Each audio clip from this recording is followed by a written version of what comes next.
Avec la commande sudo, nous allons pouvoir utiliser des commandes en mode administrateur tout en étant connecté en tant que simple utilisateur. Et nous allons voir également qu'avec la commande su, nous pouvons passer temporairement en utilisateur root. Nous allons voir quelques commandes système importantes et intéressantes à découvrir et à utiliser. Et on va commencer par exemple la modification du nom de l'ordinateur. Et le nom de l'ordinateur actuellement c'est Debian. Alors pour savoir déjà le nom de l'utilisateur, il y a une commande qui est hostname. Ça affiche le nom de la machine. Ici on voit Debian.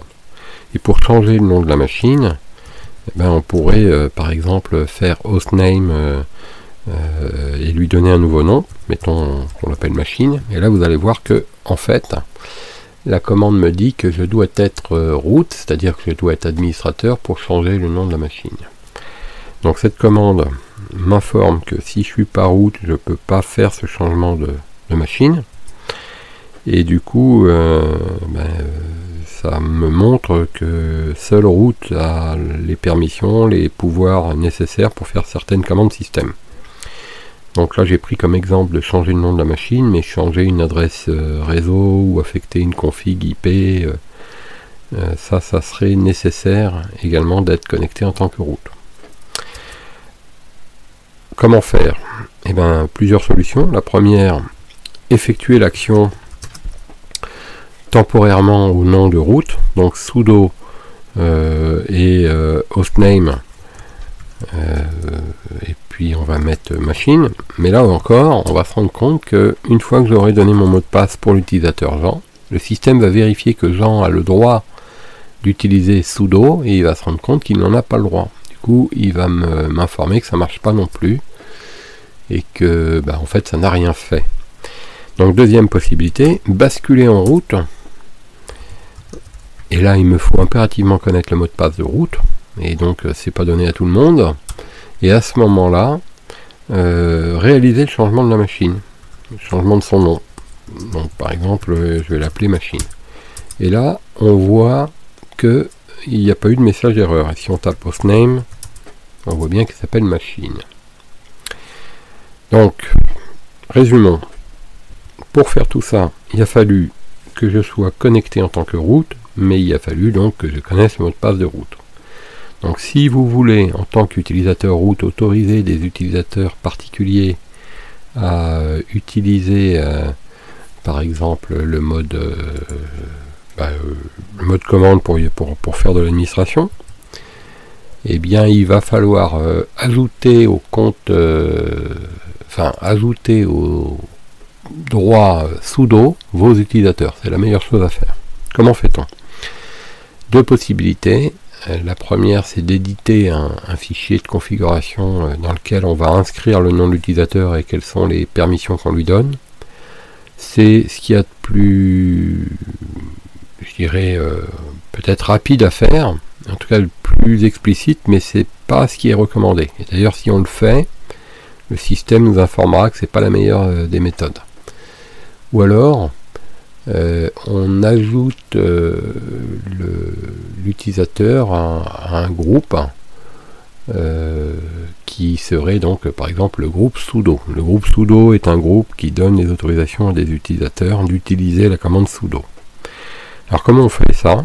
Par exemple, add user, je vais ajouter Jean au groupe sudo. Et vous voyez que alors c'est partiellement fait avec un message retour en anglais, mais on voit que l'utilisateur Jean appartient au groupe sudo. On va se déconnecter et on va demander à Jean de changer le nom de la machine et de l'appeler post. Là on a un petit message qui n'est pas celui de tout à l'heure. Il me dit qu'il est impossible de déterminer le nom de l'autre de la machine. On va mettre le mot de passe de Jean et non pas de root. Et on s'aperçoit que Jean a toujours le refus. Il n'apparaît pas dans le dossier sudo user.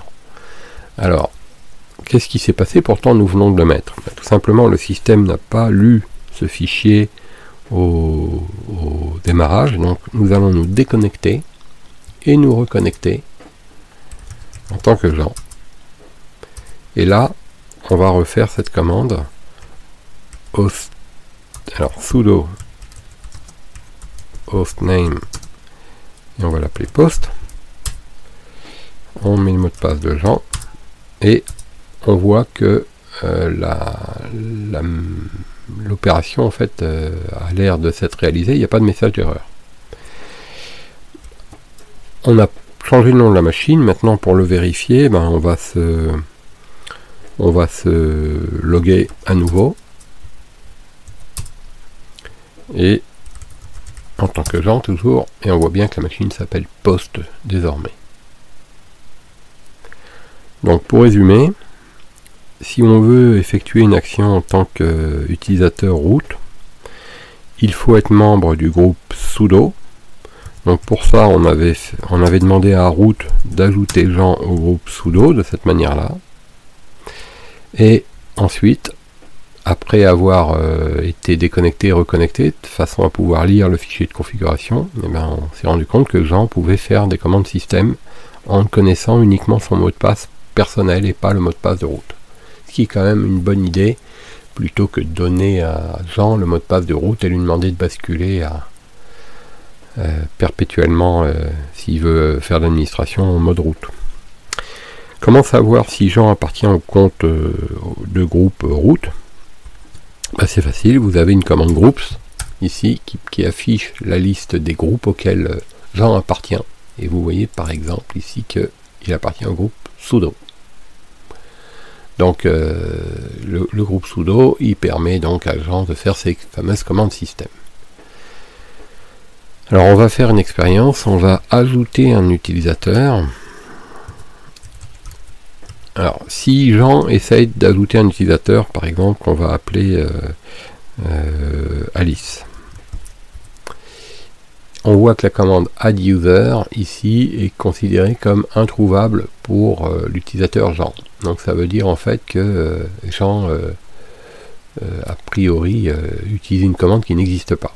En réalité, c'est pas le véritable problème. Le véritable problème, c'est que Jean n'a pas le droit d'utiliser cette commande. Du coup, elle ne lui est pas présentée. Donc on va se connecter en route temporairement, ou bien on utilise sudo, on a le choix désormais.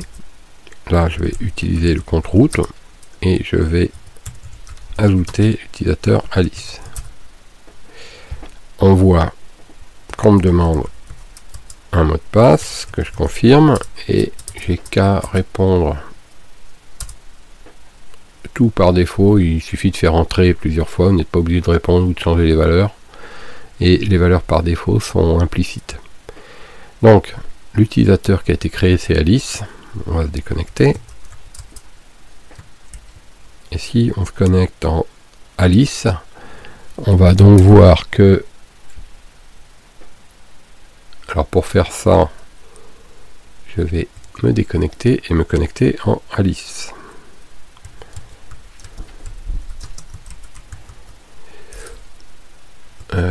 Donc 127.001, le mot de passe d'Alice. Donc je suis connecté en Alice, on peut le voir ici. Et si par exemple Alice voulait changer le mot de passe, pas le mot de passe mais le nom de la machine, plus simplement, hostname, et l'appeler ordi, eh bien, impossible de déterminer le nom d'autre, ça on l'a vu. Nous espérons que vous avez reçu de votre administrateur les consignes traditionnelles. Donc, un petit message d'alerte. Le mot de passe d'Alice, et Alice n'apparaît pas dans le fichier sudo users. Donc, événement signalé, ça veut dire que Alice n'a pas réussi à changer le nom de la machine, pour les mêmes raisons que tout à l'heure. Elle n'est pas autorisée dans le fichier de groupe sudo, et si on tape groups Alice, on verra qu'elle appartient que au groupe Alice, qui est très limité. Donc, Alice a très peu de pouvoir, et si elle tape hostname ici, elle peut le voir mais elle peut pas le changer. Si elle tape hostname ordi, elle peut pas le changer. Si elle essaye de le faire, elle se fait alerter et refuser. Donc impossible. Donc ça fonctionne pas pour Alice.